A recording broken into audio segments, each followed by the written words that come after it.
Hello, welcome everyone. My name is Amber Lowry with the Roanoke City Public Libraries in Roanoke, Virginia, and today we're at the Taubman Museum of Art with Patrick. So Patrick, tell us a little bit about yourself and this piece. Sure.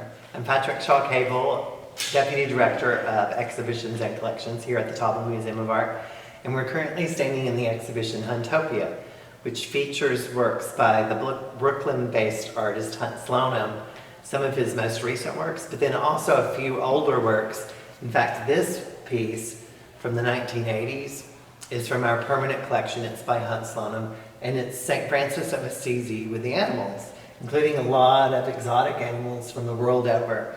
And Amber's going to read more about animals to us. Thank you. Thanks, Patrick. So today's book is Wild About Books by Judy Sierra. Wild About Books.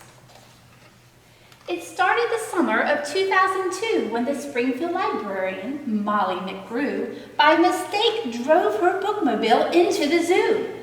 Molly opened the door and she let down the stair, turned on the computer and sat in her chair. At first all the animals watched from a distance, but Molly could conquer the strongest resistance.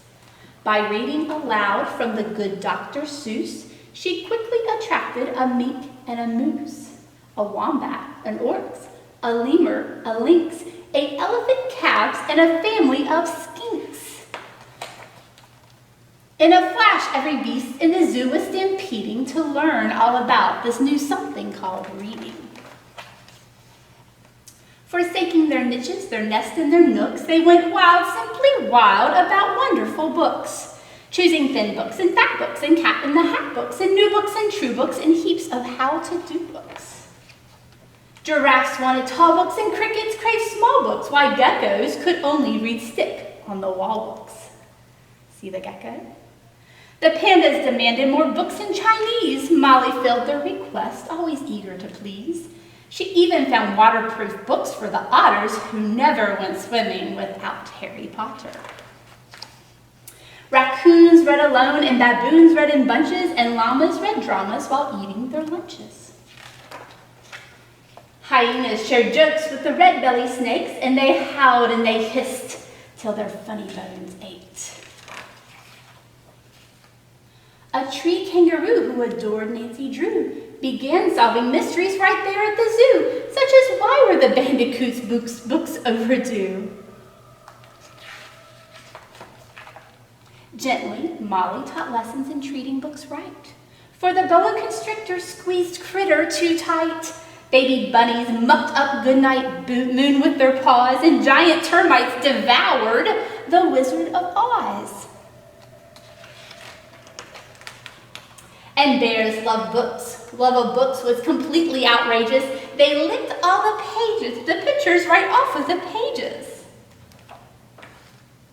Tasmanian devils found books so exciting that soon they had given up fighting for writing. They made up adventures so thrilling and new that the others decided to be authors too. Pythons wrote with their tails, and penguins wrote with their bills, and porcupines wrote with their very own quills. Look at all of them writing. At the new insect zoo, bugs were scribbling haiku. The scorpion gave each a stinging review. Look, hiss, hiss, hiss, by the giant hissing cockroach, redundant. As the cheetah's new novel began to take shape, he read chapters each night to the Barbary ape, and although the gazelles couldn't spell very well, like everyone else, she had stories to tell. Imagine the hippo's enormous surprise when her memoir was given the Zulitzer Prize. With so many new books, Molly knew what to do. She hired 12 beavers, a stork, and a gnu to build a branch library there at the zoo. Then the animals cried out, "We can do it ourselves. We can check out books. We can check books out. We can put them on shelves." And they did, and they do, up to this very day. 3 cheers for Zoobrary, hip hip, hooray! When you visit the zoo now, you surely won't mind if animals seem just a bit hard to find. They're all snug in their niches, their nests, and their nooks, going wild, simply wild, about wonderful books. is the end of Wild About Books. Thanks for joining us today, and tune in again soon for another favorite book.